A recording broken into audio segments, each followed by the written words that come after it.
নমস্কার, আমি জয়দেব শাস্ত্রী।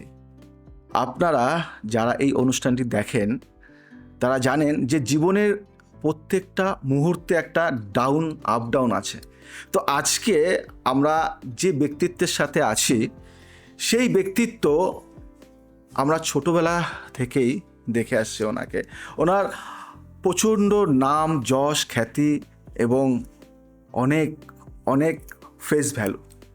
তো সেই জায়গা থেকে আমরা এই মানুষটির বই, সিরিয়াল সব কিছুই দেখেছি।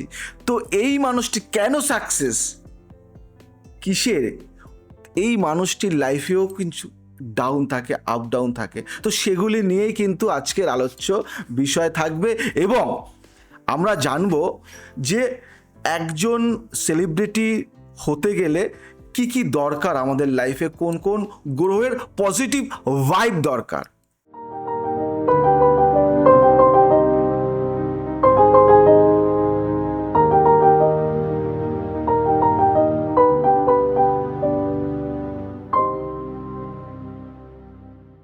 আচ্ছা, আমি জানতে চাই যে আপনার এখন কোনো কষ্ট আছে, যে আমার মানে ফ্যামিলিগত বা আমার পার্সোনাল কোনো কষ্ট বা মানে মানে খুব একটা বাজে সময়, যে এই সময়টা আমি কাটিয়েছি আর কি, কিন্তু এই সময় কেউ আমার পাশে ছিল না, হয়তো আমার ফ্যামিলি পাশে থাকবে এটা আশা করাটাই ভুল।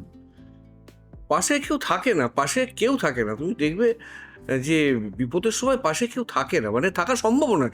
তার নিজের বিপদ আছে, তার নিজের সংসার আছে, তার নিজের 50টা ঝামেলা আছে, সেগুলো ফেলে এসে আরেকজনের পেছনে যাওয়াটা অসম্ভব হয়ে যায়। এখন যৌথ পরিবার ভেঙে গেছে। যৌথ পরিবার কি একে অপরের সঙ্গে মিলেমিশে কাঁধে কাঁধ মিলিয়ে চলতো। একটা পাড়া থাকতো যেখানে মল্লিক বাড়ি, ব্যানার্জি বাড়ি, ঘোষ বাড়ি, দত্ত বাড়ি, ওটা কিন্তু বাড়ি, কিন্তু একটা পরিবার। বারান্দা দিয়ে হাঁক পারলে 5টা লোক আসবে দৌড়ে, কি হয়েছে আর তোমার, চলো চলো আমরা আছি। সুতরাং ওটা বিশাল একটা হেল্প, একটা বিশাল, সেটা তো ভেঙে গেছে। এখন তুমি আর আমি আর আমাদের সন্তান, এইটুকু ছোটো ছোটো ছোটো ছোটো ফ্যামিলি, যারা নিজেদের নিয়েই ব্যস্ত, স্বার্থপত্র মানুষ বাই বার্থ, এটা আরও বেড়ে গেছে। সুতরাং এখানে আশা করাটাই ভুল যে ওর বিপদে পড়লে কী হয়েছে তো আচ্ছা ঠিক আছে, কী করে ওখান থেকে পালাবো, কী করে যাবো এটার থেকে, কী করে ওখান থেকে পালাবো, এটা মানুষের মেন্টালিটি কাজ করে। অকপটে সত্য কথা এগুলো, এটা আশা করাটাই ভুল যে কেউ আমার পাশে দাঁড়াবে। তোমাকেই দাঁড়াতে হবে, এবং যেটা ধৈর্য ধরে দাঁত কামড়ে পড়ে থাকবে। খারাপ সময় যাবেই, ঝড় তো সারাক্ষণ চলতে পারে না, ঝড় আসবে, সূর্য উঠবে, সুতরাং ওটা যাবেই। ভালো সময়টা খুব চিন্তায় পড়ে যাই, এই ভালো সময় কতদিন থাকবে, খারাপ সময় চলে এলো বলে। ভালো সময়টা ভয় বেশি হয়, খারাপ সময়টা ভয় থাকে না। খারাপ সময় ঠিক আছে, তাতে দাঁত কামড়ে পড়ে থাকবো, একটুখানি পোস্তর দাম অনেক, আলু ভাত খেয়ে থাকবো, ভালো সময় আসছে। এটা একটা স্বপ্ন যে আসছে, তো ভালো সময় মানে কি, খারাপ সময় আসছে, তো ওইটা খুব খারাপ টাইম। দুর্গাপুজোর মতো, মানে দুর্গাপুজোর মতো মা আসছে, সপ্তমী অব্দি খুব খুশি, বিজয়া দশমীর ঠিক আগে নবমীর দিন মন খারাপ যে স্কুল খুলে মা চলে যাবে। তো এটাই একদম, মানে আপনাদের প্রশ্নের অ্যান্সার কিন্তু এত সুন্দর করে পাবেন সেটা আমারও কিন্তু জানা ছিল না। মানে ভালো সময়টা লোকে একটু খুব সাবধানে থাকা উচিত, যে ভালো সময়টা আরো কতদিন আমি লিঙ্গার করতে পারবো। মাংস করা আছে রান্না ইন দ্য ফ্রিজ, সেটা আমি 2 টুকরো করে যদি খাই তাহলে আবার 8 দিন চলে যাবে। একদিনে যদি এতখানি খেয়ে নিয়ে আবার 2 দিনে শেষ হয়ে যাবে। তো সেইটাকে তাড়িয়ে অনুভব করে এনজয় করাটা ভালো। ভালো সময় এলো মানে একবারে বিন্দাস, তাহলে কিন্তু ঠকে যাবেন। আমাদের অনেক দর্শক আছে যারা চায় যে আমরাও ফিল্ম লাইনে যাব, বা আমরাও ফিল্ম শিখবো, বা আমরাও মানে তো অ্যাক্টিং শিখবো, শিখে আমরা সাকসেস পাবো, বা আমরা কি করব, মানে তাদের জন্য আপনার কি বক্তব্য আছে? যে মানুষগুলি এখন থেকে চাইছে, তাদের একটা স্বপ্ন যে আমরাও এই লাইনে আসবো। স্বপ্ন তো অনেকেই দেখে, সেটা নয়, স্বপ্ন দেখে, সেখান থেকে কি করবেন। আমি মানে যেটা কাজ, মানে কর্ম, সেটা হচ্ছে বাড়িতে অ্যাক্টিং প্র্যাকটিস করা, থিয়েটার জয়েন করা, গ্রুপ থিয়েটার। এখন গ্রুপ থিয়েটার খুব ভালো ভালো গ্রুপ থিয়েটার হয়, ভালো ভালো লোকেরা দেখেন, ভালো পরিচালকরা যান দেখতে, সেখান থেকে অনেক সময় সিলেকশন হয়। তো সেক্ষেত্রে কোনো ওই অ্যাক্টিং স্কুল আমি বিশ্বাস করি না। অ্যাক্টিং স্কুলে খুব একটা গেলে যে অ্যাক্টিং শেখা যায় তা না, হয়তো ওখান থেকে কোনো লিঙ্ক আপ পাওয়া যেতে পারে। ভালো অ্যাক্টিং স্কুলে গেলে হয়তো ওখান থেকে কোনো লিঙ্ক আপ পাওয়া যেত। যদি ভালো আর্টিস্ট আমি হই, হয়তো সে একটা বলে তুই এসে ভালো অ্যাক্টিং করে, একটা সিঁড়ি হতে পারে। কিন্তু অ্যাক্টিং স্কুলে গিয়ে অ্যাক্টিং শেখা যায় না, ওই ট্রাই করতে হবে। আর অ্যাক্টিং করলে ট্রাই করলে হলো, না হলো, কিন্তু ওইটা নিয়ে অ্যাম্বিশন করে ওটা হলো না বলে নেশাগ্রস্ত হয়ে পড়া, ফ্রাস্ট্রেটেড হয়ে পড়া, বাড়িতে অশান্তি করা, এইগুলোর কোনো ভ্যালু নেই। আমি যেটা বুঝি সেটা হচ্ছে লাইফ খুব ছোট, তার মধ্যে একটা অঙ্ক করা আছে, লাইফ খুব ছোট, হয়তো 7 দিনের আমার লাইফ, সোমবার আমার এই, মঙ্গল এই, বৃহস্পতি এই 7 দিনে আমার 7টা যোগ করা আছে। তো 7টা যোগের মধ্যে আমার সাকসেস নাও থাকতে পারে, আমার বিরাট নামডাক নাও থাকতে পারে, আমার বিরাট অর্থ নাও থাকতে পারে, কিন্তু আমার ওই যে বললাম শান্তি, ওই শান্তিটা যদি থাকে, সেটা কি করে আসতে পারে সেটা আমি স্যারকে জিজ্ঞেস করবো যে সবথেকে বড় কথা মানুষের জীবনে শান্তি আনতে গেলে কী প্রয়োজন।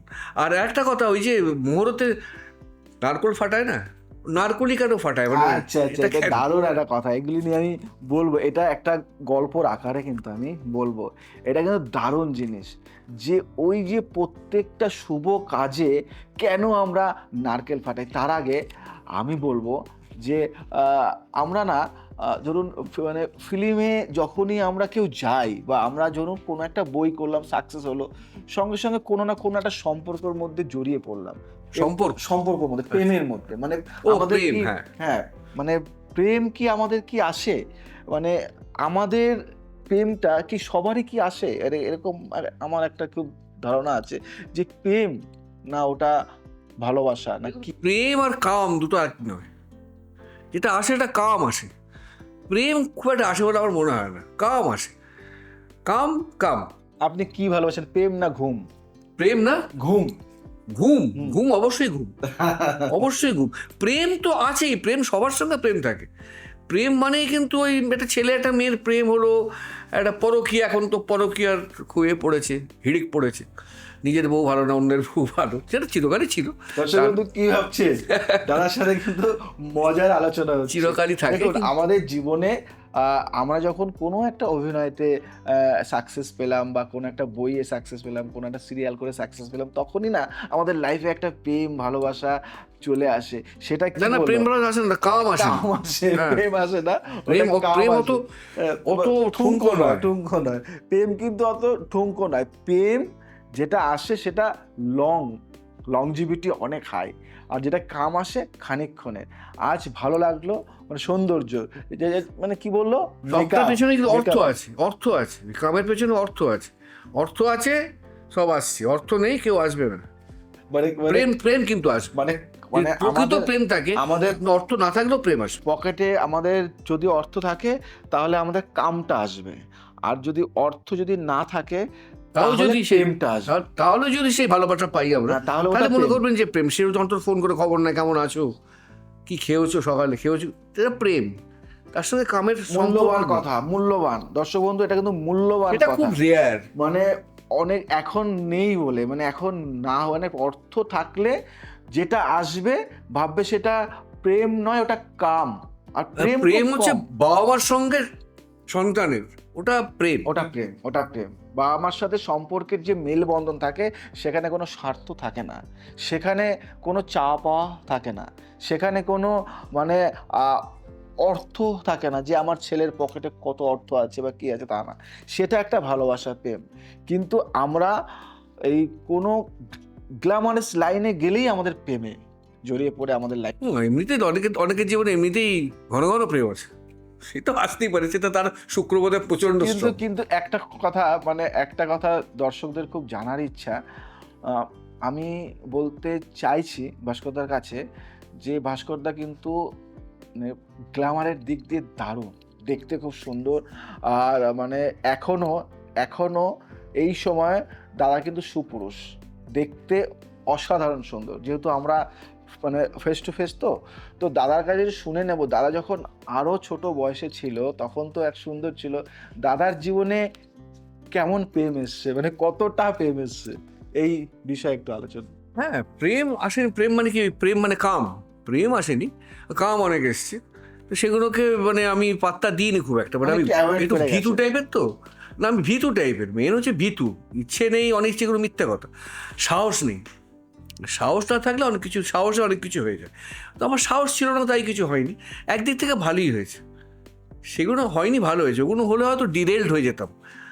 ওগুলো ঠিক না। মানে আমার যেটা মনে হয়, কাজ করতে গেছি তো, মানে যে কোনো কাজ, সে অফিসে কাজ করুন, ব্যবসা করুন, সিনেমা করুন, খেলোয়াড় হন, রাজনীতিবিদ হন, আর সেগুলো তো লাইফে ওইগুলো আসবেই, ওইগুলো আসবেই, অপ্সরা কিন্নরি সব আসবে, তো লাইফে আসা স্বাভাবিক। এবং সেটা সাহস থাকলে ইউ হ্যান্ডেল ইট। সাহস থাকলে যদি সেটাকে ট্যাকেল করে যদি এগোতে পারো, ঠিক আছে। তো ওইটা নিয়ে যদি পড়ে থাকো তাহলে জীবন শেষ। তো ওটাকে যদি একটুখানি ওই চাটনির মতো ইউজ করো, বিরিয়ানি খেতে খেতে তো চাটনি লাগে, বিরিয়ানিটা ভালো খাওয়া, চাটনিটা খেতে হয়, নইলে বিরিয়ানি একই হয়ে যায়। তো চাটনি ইউজ করে, ঠিক আছে। সুতরাং সেটা এসছে অনেক লাইফে, সবার লাইফে আসে, আমার লাইফেও এসছে, কিন্তু আমার সাহস ছিল না, এবং সাহস ছিল না বলে আমি বেঁচে গেছি। এটা কিন্তু খুব মানে বড় কথা, ভালো কথা। মানে প্রেম প্রত্যেকের লাইফে আসে, এবার সেই প্রেমে যদি ফাঁদে পা দাও তাহলে তোমরা কিন্তু ক্লিং বোল্ড মানে আউট হয়ে যাবে। এবং সেটা যদি তুমি ব্যালেন্স করতে পারো তাহলে লাইফে অনেকটা দূর এগোতে পারো। সেই আমার মনে হয় সেগুলো ঈশ্বর পাঠায়। এগুলো পরীক্ষা, কিন্তু দাদা এগুলো পরীক্ষা। মানে আপনি কিন্তু শুক্রের দশা তো, শুক্রের দশায় কিন্তু মানে প্রচন্ড কাম, প্রচন্ড ওই টাইম শুক্রদশা কিন্তু আবার জন্ম নয়, না জন্ম হচ্ছে টাইমটা বললাম, ওই মানে শুক্রের দশার যে টাইমটা থাকে না, হ্যাঁ। ওই টাইমে কিন্তু অনেক প্রেম আসে দাদা। হ্যাঁ। এবার ওই প্রেমটা না, দেখো যদি শুক্র যদি ভালো থাকে, মানে শুক্র যদি মানে স্ট্রং থাকে, শুক্র যদি পাওয়ার থাকে, তাহলে কিন্তু প্রেমটা কেটে যায়, মানে নেগেটিভ প্রেম, মানে মনটা অনেক স্ট্রং থাকে যে আমার এটা আমার কাজ নয়, আমি যেটা করতে এসেছি এটা আমার কাজ। এগুলো আমাকে অফ স্টাম্পের বাইরে বল মারলে 3টে স্লিপ 2টো গালি, একটা পয়েন্ট একদম নিয়ে চলে যাবে, আমাকে ইনিংস খেলতে হবে, শুধু ওভার কোনো ছেড়ে দেওয়া হবে। আর শুক্র যদি আর যদি দুর্বল হয়, মারো তাহলে একদম থার্ড ম্যানের প্রতি 6 মার, হাতে ফেরো না ভাই। শুক্র যদি দুর্বল হয় তখনই কিন্তু আপনার ওই প্রেমের মধ্যে জড়িয়ে একটা নানা কেচ্ছা কীর্তি হয়ে কিন্তু একদম শেষ, লাইফটাই শেষ। তখন আর দাঁড়ানো যাবে না, সাকসেস পাওয়া যাবে না। তখন আপনার সেই চাকরি খুঁজতে হবে, সে কোথায় গিয়ে চাকরি করব, কি করব না করব, সেই নাম আর ওই ফেসটা কিন্তু আর থাকে না। তো এইটা দর্শকদের জন্য সংসার হ্যাম্পার করে। নিজের ওয়াইফ কি অন্যায়টা করেছে, নিজের সন্তান কি অন্যায়টা করেছে, তুমি আবার চললে একটা অন্যের পেছনে, সব ছেড়ে দিয়ে তাদেরকে টাকা পয়সা দিয়েছো, আর কি চাই? আরে টাকা পয়সা ছাড়াও সংসারে অনেক কিছু চাই, যেটা সান্নিধ্য, যেটা একটা মানুষ থাকবে একটা সংসারে, তাই না? সেটা তো আরেকটা কথা বলি, এটা খুব পার্সোনাল কথা। শুক্রের দশায় আপনাদের সম্পর্ক, মানে স্বামী স্ত্রীর সম্পর্কটা মানে কি সেই জায়গায় এসছে যে খুব খারাপ একটা সময় যাচ্ছে, খুব আমার বিয়ে হয়েছে শুক্র দশার মাঝামাঝি, শুক্র দশার 22-এ পড়েছে, আমার 30 ইয়ার্সে বিয়ে হয়েছে, সুতরাং খুব সুন্দর গেছে আমার। মানে কোনো ঝামেলা তো হবে, হাজবেন্ড ঝামেলা না হলে হাজবেন্ড ওটা মানে খুব বড় ধরনের, হাজবেন্ডের 6 বার ডিভোর্স হবে, 8 বার মিলন হবে, মুখ দেখা থেকে বন্ধ হবে। হ্যাঁ, সে তো না হলে আর হাজবেন্ড ওয়াইফ চাইছে না বলতে, না চাইছি না, আমি পরিষ্কার কথাই বলছি। হ্যাঁ, ঝামেলা প্রচুর হয়েছে, মানে দাদা বলতে চাইছে যে ঝামেলা হয়েছে, কিন্তু এমন হয়নি যে আবার ছেড়ে দিয়ে বেরিয়ে গেল, এমন কিছু হয় সেটা হয় না। মানে প্রকৃত হাজবেন্ড ওয়াইফের মধ্যে যারা বলে আমি খুব সুখী আছি, তার থেকে অসুখী বোধহয় কেউ নেই। আর যে বলে যে ও বাড়িতে বলবেন না, থাকা টেকা যাচ্ছে না, he is happy or she is happy. আর যে বলে আমি আমার বউকে নিয়ে ভীষণ খুশি আছি, বেহালা বাজছে কিন্তু ওদের ভেতরে, খুব দুঃখে আছে। এইগুলি কিন্তু জানা দরকার। দেখো কখনো কিন্তু পয়েন্ট আউট করতে হয় এখানেই, যে অনেকে বলে না যে আমরা স্বামী স্ত্রীর মধ্যে হেভি হ্যাপি খুশি, এবং অন্যরা সেটা শুনে সেটা দেখে তারা ভাবে এই বাবা আমাদের ঘরে না অতটা হ্যাপি নেই। এবারে এই যে জালাস ফিল, এটা কিন্তু করবে না। প্রত্যেকের ঘরে একটু না একটু ঝামেলা থাকবে, এবং সেই ঝামেলার জন্য কিন্তু সম্পর্ক আরও বাড়ে, আরও দৃঢ় হয়, আরও ওই সম্পর্কটা অনেক সুন্দর হয়। কিন্তু দাদার যে প্রশ্নটা ছিল যে নারকেল শুভ কাজে কেন ভাঙা হয়, একদম নারকেলটা না দেখবে খুব শক্ত থাকে, নারকেল খুব শক্ত। এটা কি জানো তো, আত্ম অহংকার। এই আত্ম অহংকারটাকে আমরা ভেঙে চুরমার করে দিলাম, এবং সেখানে শুভ কিছু আমরা ইনভিল করলাম। মানে আত্ম অহংকার মানে আমাদের মধ্যে ঘ্যাম, আমাদের মধ্যে অহংকার, আমাদের মধ্যে নেগেটিভ ভাবটাকে আমরা দূর করে দিলাম। অত্যন্ত দেখবে শুভ কাজে নারকেল আমরা ভাঙবই। আগেকার দিনে যখন যজ্ঞ হতো, আগে পৌরাণিক যজ্ঞতে নারকেল থাকবে। মানে নারকেলের অনেক রকম ভাব রয়েছে, আমাদের অহংকার, আমাদের রাগ, আমাদের তেজ, আমাদের খারাপ জিনিসগুলিকে, সমস্ত কিছুগুলিকে নাশ করে দেয়, ধুয়ে মুছে সার্ফ করে দেয়। তাই আমরা শুভ কাজে নারকেল ভেঙে কিন্তু আমরা উদযাপন করি। তার কারণ একটাই, যে আমাদের মধ্যে আত্ম অহংকারকে নাশ করে শুভ কিছুকে জাগানো, প্রসার করা। যাই হোক, আজকে আমি যে দাদার একটা জিনিস নিয়ে আলোচনা করব। দাদার সবার সামনে বসে দাদা আমি হাত দেখব। দেখো দাদা, হাতটা দেখি, ডান হাতটা। একটা জিনিস, দাদার বৃহস্পতির স্থানটা দুর্দান্ত, দারুণ স্থান। এই যে আমি বৃহস্পতিটা যে দেখছি, দর্শক বন্ধু, আপনাদের মনে হয় যে এইভাবে আজও পর্যন্ত দাদার হাতে কিন্তু এমন এমন চিহ্ন রয়েছে, মৎস্য চিহ্ন আছে কিন্তু দাদার হাতে, দেখুন মৎস্য চিহ্ন। দাদা দেখো নি কিন্তু তুমি আগে কখনই মৎস্য চিহ্ন, এটা কিন্তু দারুণ।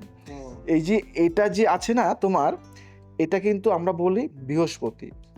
এবার এই পোর্শনটাকে আমরা বলি শনি, এই পোর্শনটাকে আমরা বলি কিন্তু রবি, এই পোর্শনটাকে বলি আমরা বুধ।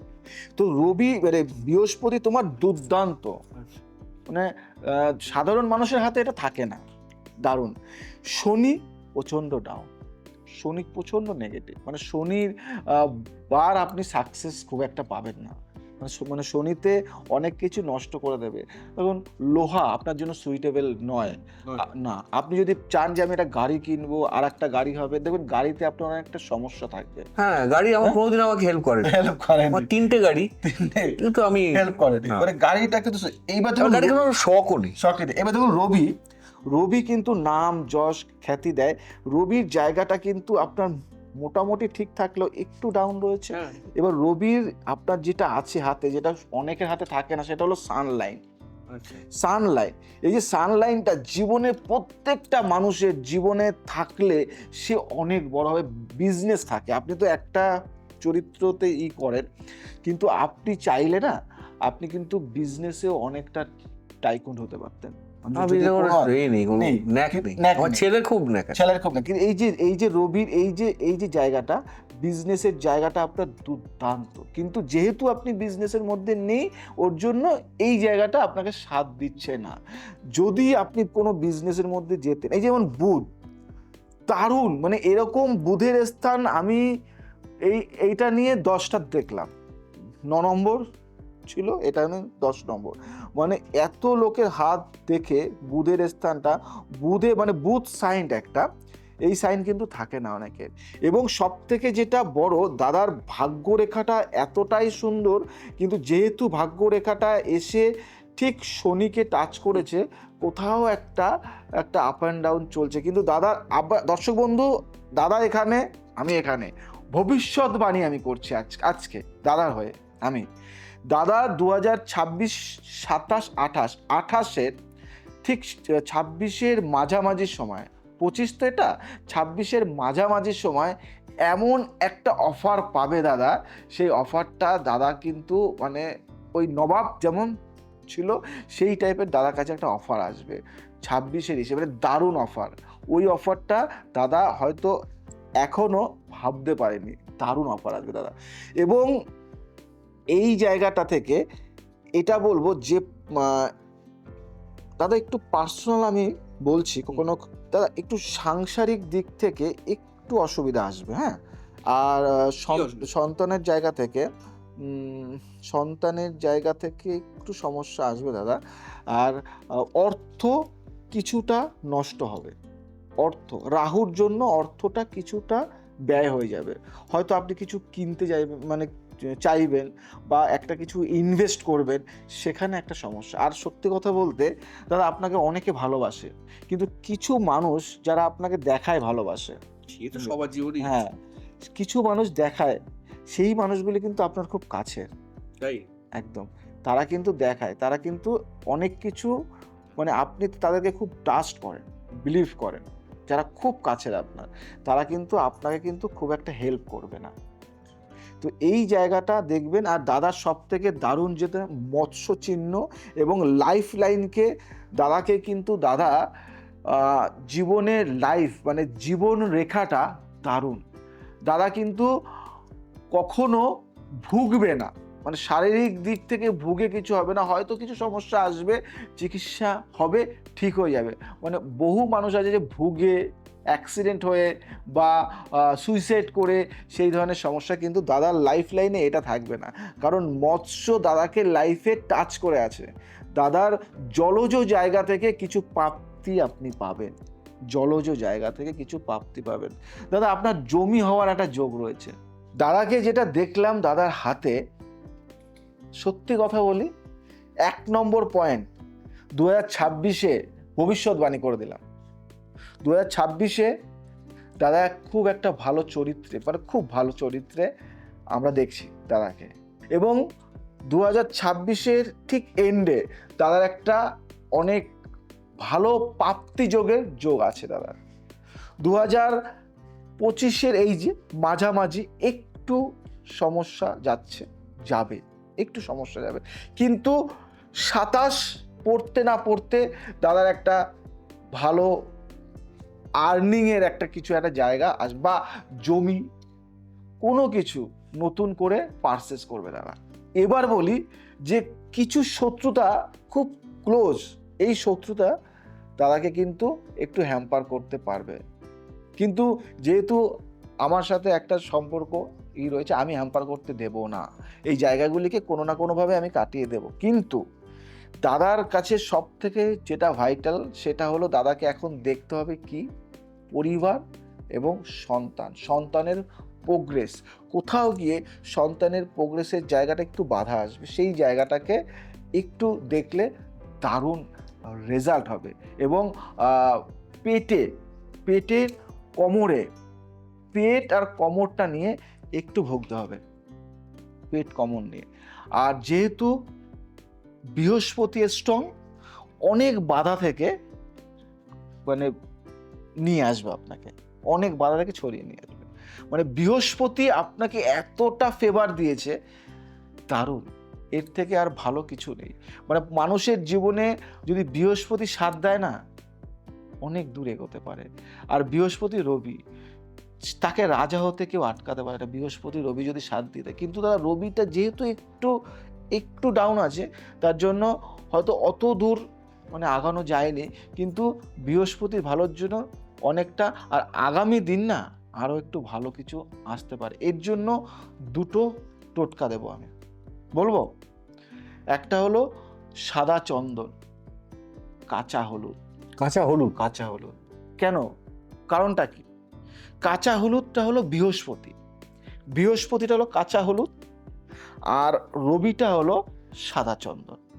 এবার এই দুটোর কম্বাইন্ড যোগ আমি কি করব, বৃহস্পতির জন্য কাঁচা হলুদ আর রবির জন্য সাদা চন্দন একসাথে পেস্ট করে কপালে ফোঁটা দেব, বা রবির স্থানটা একটু ডাউন, ওই রবির স্থানে আমি একটু লাগিয়ে দেব।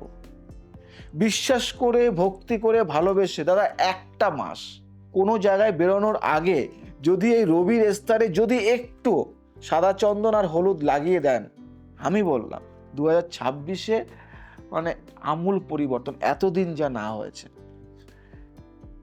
দেখুন দাদা, সব কিছু পাথরে হয় না, সব কিছু কবজে হয় না, কিছু কিছু নিয়ম আছে যে নিয়মটা আমূল পরিবর্তন করতে পারে। এবার আমরা সময়ের অভাবে ওই নিয়মগুলি মেনে চলি না, তাই সাফল্য আসে না লাইফে।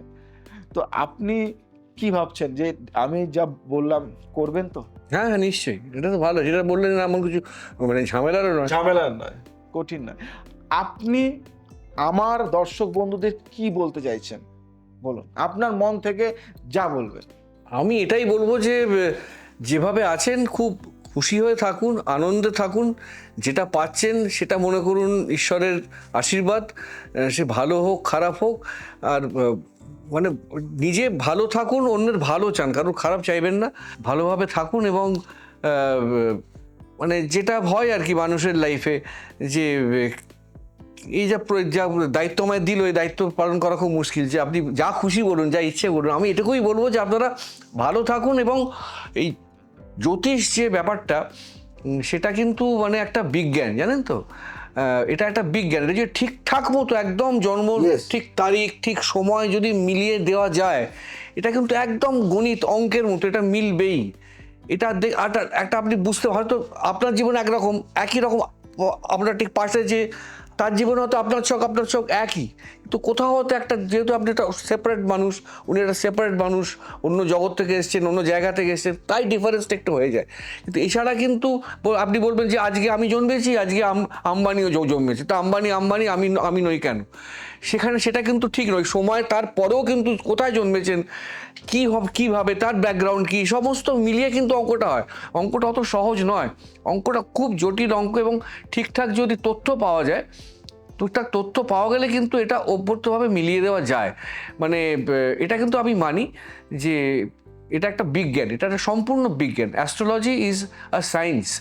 মানে এটা কিন্তু মানে আপনাদেরকে বিশ্বাস করতে হবে এবং সময় দিতে হবে এবং মন থেকে এটার প্রতি বিশ্বাস দিতে হবে। সব থেকে বড় কথা, বিশ্বাসে মেলায় বস্তু, তর্কে বহুদূর। তর্ক অনেক করা যায়, তর্ক না করে যদি বিশ্বাস রাখেন, আমি বলবো যে আজ যেরকম আছেন এর থেকে অন্তত 2% ভালো থাকবেন কালকে। তর্ক করে তো আমরা তো বহু ব্যক্তি আছি, ভগবানকে আমরা দেখিনি, ভগবানকে চিনি না, অনেকেই আমরা বলি তর্কর মাধ্যমে। কিন্তু অ্যাকচুয়াল কি, যারা তর্ক করে তারাও কিন্তু ঠাকুর আমাকে ক্ষমা বিপদে করো, পড়লে তখন সব মনে পড়ে যায়। তখন সব তর্ক বলেই থাকে, সাইডে থাকে। তর্ক তখনই হয় যখন না, আমরা এই যে মানে বিশ্বব্রহ্মাণ্ড ঘুরছে, হ্যাঁ। হ্যাঁ, এটা মানে আমি তো মানে কি বলবো, মানে কিছুই নয়, মানে এরকমও করতে হবে না, হ্যাঁ। শেষ, একদম একদম পৃথিবী শেষ হয়ে যাবে, একদম। কিছু করতে হবে না। এমনি একটা ভূমিকম্প হলো, কি কাণ্ড হলো, একদম। একটা ঝড় হবে, কি কাণ্ড হবে, একটা আগুন লাগবে, বায়ু, তারপরে জল, এবং কি বলে, বায়ু, জল আর অগ্নি, অগ্নি, এই তিনটে সাংঘাতিক পাওয়ারফুল। এছাড়াও মানে এই যে এতগুলো বিল্ডিং আছে আশেপাশে, এত মানুষজন আছে, একটু নড়বে সব শেষ হয়ে যাবে। তো সবটাই কিন্তু আমরা এই অহংকার বোধে করি যে আমি মানুষ, আমি বিজ্ঞান, আমি সব ঠিক করেছি, কে ঈশ্বর। পাওয়ার, বিরাট পাওয়ার, যেটা কিন্তু একটা মানে বৈজ্ঞানিক পাওয়ার, যেটা এই যে এতগুলো গ্রহ ঘুরছে, তার মধ্যে পৃথিবী একটা ছোট্ট গ্রহ, তার মধ্যে ছোট্ট দেশ ভারত, তার মধ্যে বেঙ্গল, তার মধ্যে ওয়েস্ট বেঙ্গলের মধ্যে কলকাতা, তার মধ্যে মধ্যমগ্রাম, তালতলা, এই তার মধ্যে আমি বসে আছি। সুতরাং এখানে অহংকারের কিছু নেই। তো অহংকার একদম নেই, থাকা উচিত নয়, অহং বলে কিছু থাকবে না। এবং সেখানে মানে বলতে হবে যে আমি আছি, এটাই আমার বিরাট ভাগ্য, যে আমি এখনো বেঁচে আছি, আমি এখনো ঠিক মতো চলছি। একটা দাদার যে কথাটা, এটাই সত্য, এটাই বাস্তব, যে আমরা খুব ক্ষুদ্র, আমরা বিশ্বাস, ভক্তি, ভালোবাসা নিয়েই নিজেদের জীবন, আমরা তর্ক, ওই কি হবে কি না হবে এই ভাবনা চিন্তার মধ্যে থাকতে গেলেই আমাদের জীবন শেষ। সময় অল্প। দেখো, একটা ভাইরাস যাকে আমরা চোখে দেখতে পাইনি বা পারিনি, লড়াই করতে পারি না, সেই করোনা ভাইরাস সারা দেশকে কিন্তু নাড়িয়ে দিয়ে গেল। তো সেরকমই আমরা বিশ্বাসের ইসে না থেকে মন যেটা ভালো লাগবে সেটা, যেমন আমি ঈশ্বরকে ছাড়া আমি এক পাও চলতে পারি না। আমি জানি যে আমি শ্বাস নিচ্ছি, খানিকক্ষণ বাদে আমি শ্বাস নিতে নাও পারি, ঈশ্বরের উপরে। তো আমার কিছু না, আমার যত টাকা থাক, পয়সা থাক, ধন সম্পত্তি যা থাক না কেন, যত বড় মানে আম্বানি হোক, টাটা হোক, যাই হোক না কেন, যখন সে চলে যাবে না, তখন সে কিন্তু একটা পিনও নিয়ে যেতে পারবে না। সে যখন চলে যাবে, সে কিন্তু বডি হয়ে যাবে এবং ছাই হয়ে যাবে। সে কিন্তু একদম শেষ। তার মধ্যে থেকে কোনো ভাইভ, কোনো কিছুই সে নিয়ে যেতে পারবে না। একটা সুই কি পারবে? এত টাকার মালিক, একটা টাকা সে নিয়ে যেতে পারবে না এইখান থেকে। এখানেই তুমি জন্মেছো, এখানেই মাটি হয়ে যাবে। দাদা কি বল, পঞ্চতত্ত্বে তুমি বিলীন হয়ে যাবে, তোমার শরীর, তোমার মন, তোমার সমস্ত কিছু। তাই সবাইকে বলবো, আর বাধা নয়, আর ডিবেট নয়, আমরা পরস্পরের পাশে থাকব, সমস্যা হবে তার সমাধান করব, একসাথে থেকে আমরা জীবনে একটা অন্যরকমভাবে এগিয়ে যাব। তাই সবাইকে বলবো, যদি মনে হয় তোমাদের কোনো ডাউট থাকে, আমায় প্রশ্ন করবে, আমি অ্যান্সার দেব।